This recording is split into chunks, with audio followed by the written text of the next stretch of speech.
Hello everyone, स्वागत है आपका study service online coaching academy में।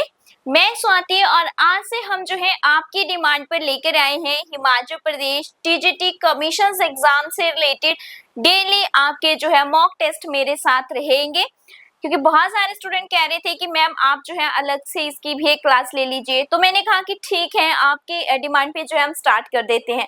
तो आप लगातार आप देख रहे हैं कि न्यूज़पेपर में भी अब आना शुरू हो गया है टीजीटी एग्जाम के लेकर के, कमीशन को लेकर के बार बार न्यूज देख रहे हैं। चाहे उस न्यूज में अभी तक बैच वाइज भर्ती की ही बात की गई थी, लेकिन जल्दी ही जो है आपको कमीशन भी देखने को मिल जाएगा, क्योंकि सारी चीजें जो है वो बैच वाइज तो नहीं होंगी, क्योंकि दोनों ही चीजें जरूरी है बैलेंस बनाने के लिए। तो जल्दी ही जो है गवर्नमेंट के द्वारा ये हमें जो है देखने को मिल सकता है एग्जाम। इसलिए आपने जो है अपनी प्रेपरेशन जो है वो कंटिन्यू रखनी है, चाहे आप आर्ट्स के लिए प्रिपेयर कर रहे हैं, चाहे आप मेडिकल के लिए कर रहे हैं, नॉन मेडिकल के लिए कर रहे हैं, या फिर आप एलटी का कमीशन तैयार कर रहे हैं, या फिर जेवीटी का, जो भी आप कमीशन है आपका, उसको अच्छे से आपने लगातार तैयार करना है। मेरे साथ आप प्रैक्टिस करेंगे डेली के डेली। अभी मैं आर्ट्स कमीशन वालों के लिए जो है क्वेश्चंस लेके आई हूँ। सर के साथ, आप प्रवीण सर के साथ करेंगे नॉन मेडिकल के क्वेश्चंस को प्रैक्टिस। साथ में जो है बायो के भी जो है आपको जल्दी ही सेशंस आने वाले हैं। तो निश्चिंत हो जाइए और स्टडी सर्विस को इसी तरह से ढेर सारा प्यार देते रहिए, क्योंकि अगर आप हैं तभी हम हैं, सिंपल सी बात है। और अगर आप देख रहे हैं तभी हम आपके लिए काम कर रहे हैं। तो आप जो है लगातार देखते रहिए और अपनी प्रिपरेशन जो है करते रहिए। स्टडी सर्विस से जितना हो सकेगा उतना आपके लिए जो है बेस्ट से बेस्ट लाएंगे। चलिए, तो बातें तो बहुत सारी हो गई। बाकी अगर आप चाहें तो ऑनलाइन कोचिंग हमारी ज्वाइन कर सकते हैं। इसके लिए हमारा बैच जो है वो लॉन्च हो चुका है। पेपर 1 और 2 बोथ रहते हैं। चलिए, तो आज का जो सेशन है, सभी को पता हमारा जो पेपर 2 आने वाला है, पेपर 2 में हमारे सब्जेक्ट पूछे गए हैं। बोला गया है कि सब्जेक्ट आएगा। तो सब्जेक्ट में मैं अगर बात करूं तो सब्जेक्ट में आपके आर्ट्स वालों को हिस्ट्री, इकोनॉमिक, पॉलिटी, ज्योग्राफी, ये सब सब्जेक्ट देखने को मिल सकते हैं। तो आज जो हम पहला सब्जेक्ट लेकर के चल रहे हैं वो अपना पॉलिटी लेके चल रहे हैं। पॉलिटी के बारे में डिस्कस करेंगे। साथ ही साथ में ये वो कॉन्सेप्ट है जो हमारी जो ऑनलाइन कोचिंग चल रही है उसमें स्टूडेंट्स के कवर हो चुके हैं, तो उनकी भी रिवीजन हो जाएगी। प्लस आप अगर कोचिंग नहीं कर रहे हैं मेरे पास ऑनलाइन, तो भी आप जो है इसको देखेंगे तो आपको बहुत ज्यादा बेनिफिट मिलेगा और आपको पता चलेगा कि कौन कौन से टॉपिक आपको पढ़ने चाहिए। प्रीवियस ईयर क्वेश्चन पेपर जरूर देखें। 2018 वाला जो है पेपर आप जरूर देखें, किस टाइप के क्वेश्चंस पूछे गए हैं। एक दिन वो भी डिस्कस कर दूंगी ताकि आपको समझने में और इजी रहे। चलिए, तो पहला जो हम सब्जेक्ट लेकर के चल रहे हैं अभी, तो हम मिक्स्ड क्वेश्चंस देखेंगे इसमें। साथ में हम करेंगे अभी पॉलिटी का subject. Polity is very important and very easy subject. हम कंसीडर करते हैं कि पॉलिटी बहुत इजी होता है। क्यों? क्योंकि जल्दी समझ आ जाता है। अगर समझाने वाला टीचर अच्छा है तो बहुत जल्दी हम कैच करते हैं इसे, और उतनी ही जल्दी भूल भी जाता है, इसलिए रिविजन्स भी जरूरी है इसके लिए। चलिए, पॉलिटी में अगर हम देखें तो पहला जो हमारा यहाँ पे क्वेश्चन आ रहा है, क्वेश्चन जो है वो हाई कोर्ट से रिलेटेड है, यानी कि आपका उच्च न्यायालय से संबंधित है, हाई कोर्ट से। तो इट मींस ये टॉपिक आपके लिए इंपॉर्टेंट है, इसीलिए क्वेश्चन यहाँ पूछा गया। हाई कोर्ट में बोला गया है कि जो जज होते हैं, न्यायाधीशों की जो सेवानिवृत्ति की आयु है वो 60 से बढ़ा करके 62 वर्ष कर दी गई है, ऐसा माना जा रहा है। माना नहीं जा रहा, मतलब क्वेश्चन में बताया जा रहा है कि ऐसा कर दिया गया है। तो अब इन्होंने बोला है कि ये जो किया गया है ये कौन से संशोधन के द्वारा किया गया है। अब आपको यहाँ पे 3 चीजें पता होनी चाहिए। कौन कौन सी? एक तो आप भारतीय संविधान टॉपिक आपने पढ़ा होगा। इसके साथ साथ आपको एनसीईआरटी भी मिल जाएगी। मैं आपको फ्री एनसीईआरटी करवाऊंगी। जो भी टीजीटी कमीशन की तैयारी कर रहे हैं उनके लिए भी बहुत बेनिफिट होने वाली है। तो जो कोचिंग नहीं कर रहे हैं उनके लिए भी यूट्यूब पे मिलती रहेगी, ठीक है। तो वो आप जो है साथ में उसे भी जरूर देखें। तो भारतीय संविधान के बारे में आप 11th की बुक उठा लीजिए एनसीईआरटी की। जब आप इस बुक को देखते हैं तो आप देखते हैं फर्स्ट टॉपिक ही आपका संविधान का है। इवन यहाँ तक कि जब भी हम पढ़ते हैं हम संवैधानिक सभा और संविधान के बारे में, इंडियन कॉन्स्टिट्यूशन के बारे में पढ़ते ही पढ़ते हैं। क्यों पढ़ते हैं? क्योंकि हम जो पॉलिटी पढ़ने वाले हैं, सबसे इम्पोर्टेंट टॉपिक संविधान। अगर संविधान नहीं होता तो शायद आज हम ये चीजें भी नहीं पढ़ रहे होते। ठीक है जी, तो हमें जो भी चीजें हैं वो उसमें संविधान टॉपिक इज वेरी इंपॉर्टेंट आपका। दूसरा वर्ड यहाँ यूज किया गया संशोधन, यानी कि अमेंडमेंट। अमेंडमेंट का मतलब होता है कि कोई भी आपका जो लॉ बना है उसमें या तो कुछ प्लस होगा या माइनस, कुछ चीजें ऐड हो सकती हैं या फिर कम करनी हो, लग रहा है कि ये सही नहीं है तो उसके अकॉर्डिंग, तो उसे कहते हैं हमने अमेंडमेंट कर दिया, संशोधन कर दिया। चलिए तो बता दीजिए, यहाँ पे ऑप्शन है 10th 12th 15th और 245। तो यहाँ पे option number C is your right answer. C is your right answer, यानी कि 62 वर्ष जो है वो यहाँ पे आयु की गई है और ये आपका बिल्कुल सही आंसर है। चलिए नेक्स्ट देखते हैं, क्वेश्चन नंबर 2 है हमारे पास। ये टॉपिक भी बहुत इंपॉर्टेंट है, टॉपिक है प्रेसिडेंट। प्रेसिडेंट जो आता है आपका कौन से वाले टॉपिक में आता है, तो आपने जो इंडियन पॉलिटी पढ़ी है उसमें कौन से टॉपिक में आपका प्रेसिडेंट का टॉपिक आता है, तो प्रेसिडेंट का जो टॉपिक आता है आपका एग्जीक्यूटिव के अंदर जो है आता है, जिसमें आप जो है देखते हैं प्रेसिडेंट, वाइस प्रेसिडेंट, पीएम, ये सारी चीजें उसमें पढ़ते हैं आप, काउंसिल्स ऑफ मिनिस्टर, वो सब चीजें पढ़ते हैं। क्वेश्चन क्या है, how many time a person can be elected as the president of India, कि कोई भी व्यक्ति जो है कितनी बार राष्ट्रपति चुना जा सकता है।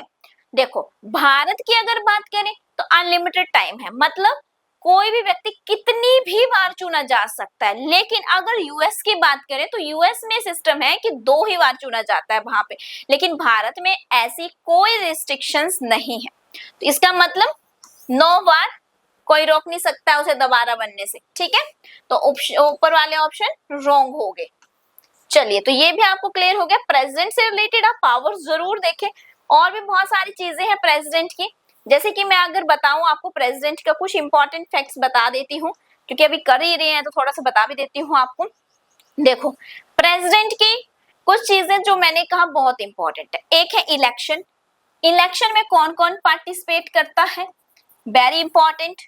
ठीक है, कि इसमें जो है आपकी लोकसभा, राज्यसभा के कौन से सदस्य पार्टिसिपेट करते हैं, ओनली वो सदस्य जो इलेक्टेड होते हैं। ठीक है जी, लोकसभा, राज्यसभा और यहाँ तक कि कुछ यूनियन टेरिटरी है जैसे दिल्ली, पांडिचेरी और एक नाम स्किप हो रहा है मेरा, 3 है। ठीक है, इन सब के कौन से सदस्य पार्टिसिपेट करेंगे इलेक्शन में प्रेसिडेंट के, इलेक्टेड, ओनली इलेक्टेड, ओनली।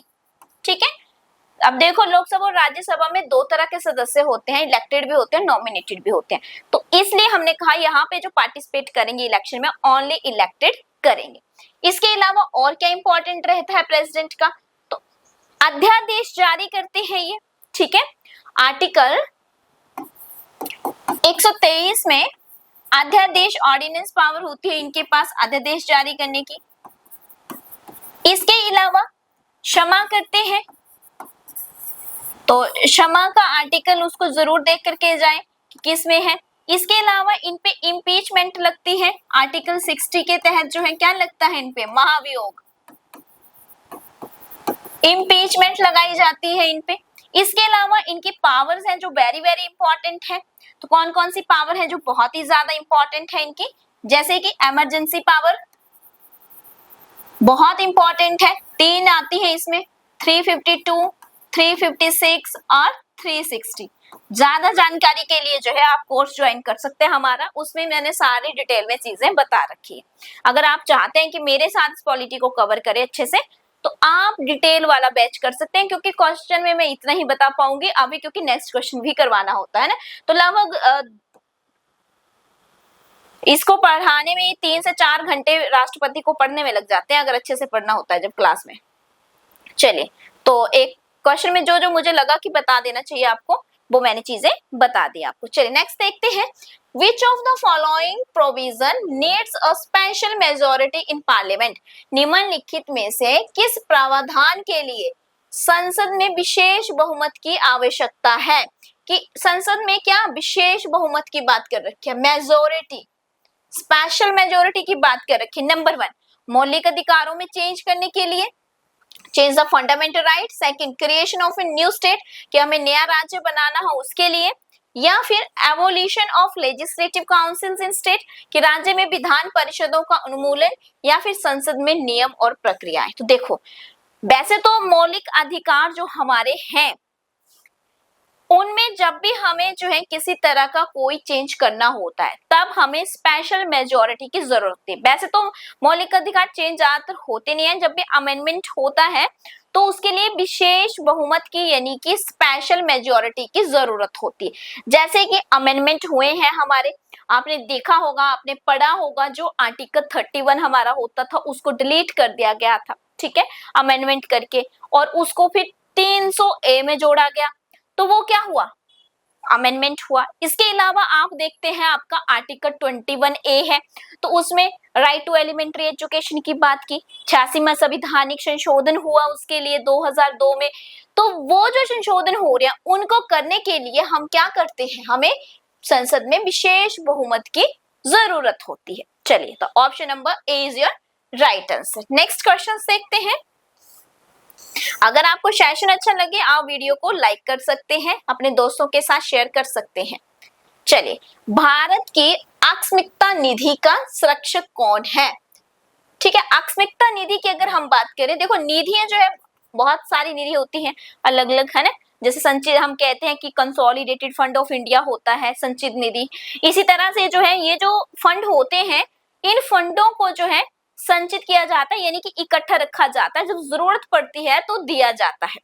तो ऐसी स्थिति में कि आपको लगे कि जरूरत है उस फंड को देने की, उसका जो संरक्षक है वो कौन है? तो वो हमारे यहाँ पे प्रेसिडेंट होते हैं, यानी कि राष्ट्रपति होते हैं, उन्हीं की देख रेख में जो है ये फंड जो है रहता है। ठीक है जी, चलिए उसके बाद नेक्स्ट क्वेश्चन देखते हैं। क्वेश्चन नंबर 5 देखते हैं अपना। क्वेश्चन नंबर 5 क्या है हमारा, फिर से जो है जुडिशियल से है, यानी कि न्यायिक व्यवस्था से है। Indian has taken the concept of judicial review. देखो ये जो क्वेश्चन है ये है source of Indian constitution. Topic क्या है? सोर्स ऑफ इंडियन कॉन्स्टिट्यूशन, यानी कि भारत के संविधान के लिए जो स्रोत है वो कहाँ से लिए गए। बहुत सारी चीजें अलग अलग जगह से ली गई है, प्रस्तावना कहाँ से लिया गया है, मौलिक अधिकार कहाँ से लिए गए हैं, नागरिकता का कॉन्सेप्ट कहाँ से आया, या संसद का कॉन्सेप्ट कहाँ से आया भारत में।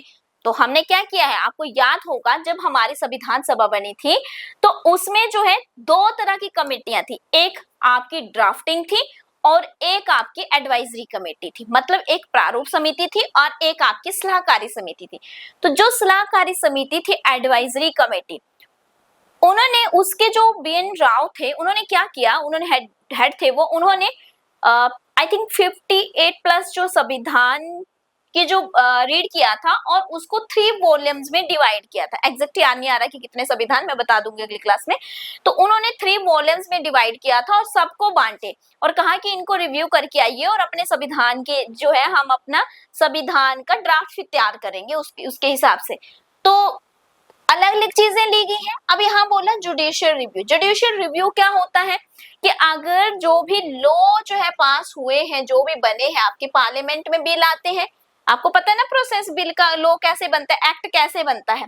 क्या होता है, पार्लियामेंट के अंदर कोई बिल जो है लोकसभा या राज्यसभा में पेश किया जाकर उसके बाद जो है वो जाता है प्रेसिडेंट के पास और उसके बाद प्रेसिडेंट जो है उसे साइन करते हैं, देन बनता है एक्ट, आपका अधिनियम बनता है। ठीक है, ये लॉ बन गया। लेकिन अगर इसमें लग रहा है कुछ गड़बड़ हुई है, इसको दोबारा से देखने की जरूरत है, तो क्या होता है, जुडिशियल रिव्यू लिया जाता है। तो वही जुडिशियल रिव्यू की न्यायिक समीक्षा जो है वो संविधान में कहां से ली गई है, यूनाइटेड स्टेट से, यूनाइटेड किंगडम से, कनाडा से, आयरलैंड से। चलिए, इस टाइम तक तो आपने कमेंट कर ही दिया होगा कि इसका क्या सही आंसर होगा। संयुक्त राज्य अमेरिका यानी कि यूनाइटेड स्टेट ऑफ अमेरिका से लिया गया है। चलिए नेक्स्ट क्वेश्चन देखते हैं। डेली जो है हम 10 क्वेश्चन जो प्रैक्टिस करेंगे, आने वाले टाइम में मैं लाइव भी आपकी ये लेने वाली हूँ क्लास। भारतीय संसदीय प्रणाली में लेखानुदान कितने महीनों के लिए वैध होता है? चुनाव वर्ष को छोड़ के लेखानुदान, ठीक है।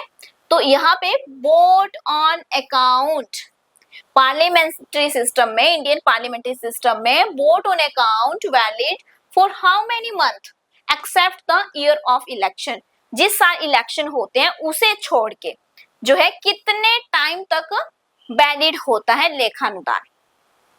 तो यहाँ पे 2 महीने, 3 महीने, 6 महीने, 9 महीने बता रखा है, तो राइट आंसर क्या होगा 2 मंथ तक। ऑप्शन नंबर 1 आपका सही आंसर है।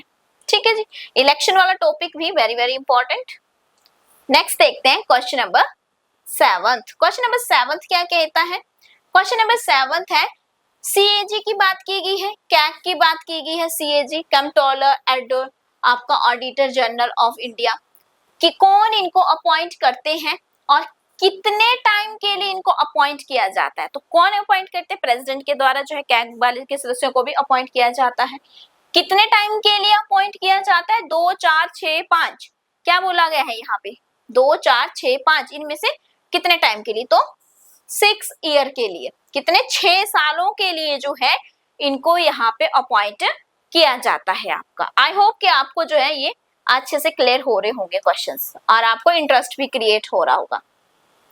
जब आप मेरे साथ एनसीईआरटी की पॉलिटी पढ़ेंगे तब आपको और भी ज्यादा अच्छे से चीजें क्लियर करवाऊंगी और भी ज्यादा अच्छे से जो है, मुझे लगता है जब तक ये मेरी क्लास आएगी तब तक मैंने एनसीईआरटी भी स्टार्ट कर दी होगी आपकी। ठीक है, तो जल्दी जो है ये मेरी क्लास आप तक पहुंच जाएगी और एनसीईआरटी भी आपको मिलनी शुरू हो जाएगी। निम्नलिखित में से किस संशोधन को भारत का लघु संविधान मिनी कॉन्स्टिट्यूशन कहा जाता है? कौन सा ऐसा अमेंडमेंट है? 7, 42, 44, 74। आपको एक अलग से अमेंडमेंट की लिस्ट बना लेनी चाहिए कि कौन सा अमेंडमेंट कब हुआ है, उस अमेंडमेंट में क्या क्या चीजें बोली गई है, वो आपको एक लिस्ट जो है उसकी बना लेनी चाहिए। ठीक है, तो क्वेश्चन नंबर 8 का जो राइट आंसर है आपका 42nd अमेंडमेंट है। मैंने कहा था कि ये 42nd जो अमेंडमेंट हुआ है इसमें 3 चीजों को जोड़ा गया है और इसी को जो है मिनी कॉन्स्टिट्यूशन यानी कि आपका जो है लघु संविधान भी कहा जाता है। चलिए नेक्स्ट देखते हैं। नेक्स्ट है हमारे पास क्वेश्चन नंबर 9।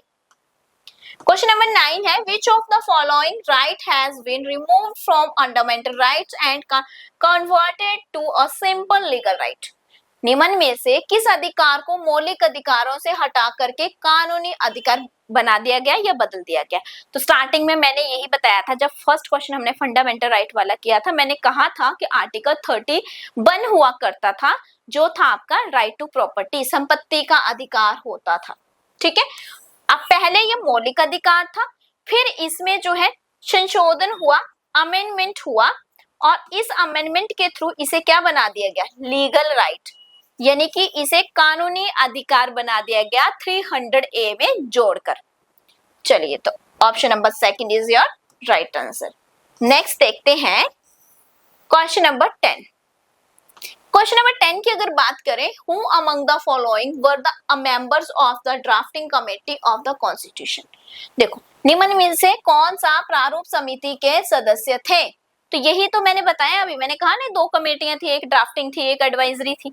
तो सदस्य कौन थे? वल्लभ भाई पटेल, जवाहरलाल नेहरू, अल्लादी कृष्ण स्वामी अय्यर या राजेंद्र प्रसाद। तो कौन थे? तो ये जो है ये क्वेश्चंस आप सभी के लिए हैं। आप सभी जो है लास्ट में कमेंट करके जो है जरूर बताइएगा मुझे कि इसका सही आंसर क्या है। फिर जिसने पहले नंबर पे इसका आंसर दिया होगा उसका आंसर जो है पिन कर दिया जाएगा और हम जो है पूरी कोशिश करेंगे जो स्टूडेंट डेली रेगुलर रहेगा मेरे इन टेस्ट में और जो मैक्सिमम जो है कमेंट में जो है आंसर पोस्ट करेगा, हम उस स्टूडेंट को आने वाले टाइम में जो है सिलेक्ट करेंगे और अपना जो है एक उनको जो है टेस्ट सीरीज हमारी तरफ से यानी कि स्टडी सर्विस की तरफ से फ्री रहेगी। तो ये आप पे डिपेंड करता है कि अब वो कौन होगा, वो आप जानते हैं, मैं नहीं जानती हूँ। ठीक है, तो आई होप कि आपको ये सेशंस अच्छा लगा होगा और आपको अच्छे से समझ भी आया होगा। इसी तरह से डेली जो है आपको मॉर्निंग में जो है 6 AM यानी कि मॉर्निंग के 6 बजे जो है डेली आपको ये क्लास जो है मिलती रहेगी। टीजीटी कमीशन तक जो है लगातार आपको जो है जीएस की यानी कि जो आपका सब्जेक्ट है, मेन सब्जेक्ट है, उससे रिलेटेड आपको क्लास डेली मिलती रहेगी। तो इसी तरह से आप स्टडी सर्विस के साथ बने रहिए। जो सब्सक्राइब नहीं किया है जिस बच्चे ने, वो सब्सक्राइब कर लीजिए ताकि आप तक जो है स्टडी सर्विस की हर एक क्लास पहुंच सके। Thank you so much.